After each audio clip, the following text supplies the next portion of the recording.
रीवा जिले के जवा थाना क्षेत्र से दर्दनाक हादसे की खबर सामने आई है। डोडा पलटने से एक नाविक की मौत हो गई। वहीं घटना की सूचना मिलते ही एनडीआरएफ की टीम मौके पर पहुंची और रेस्क्यू अभियान चलाया।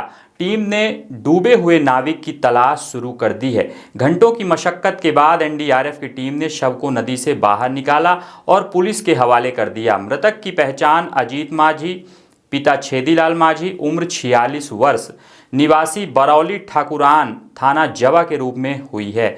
बताया जा रहा है कि डैम में डोडा अधिक वजन का था और संतुलन बिगड़ने के कारण नाव पलट गई। पुलिस ने मौके पर पहुंचकर शव का पंचनामा तैयार किया और पोस्टमार्टम के लिए भेज दिया है। फिलहाल हादसे के कारणों की जांच जारी है। वहीं इलाके में शोक का माहौल है।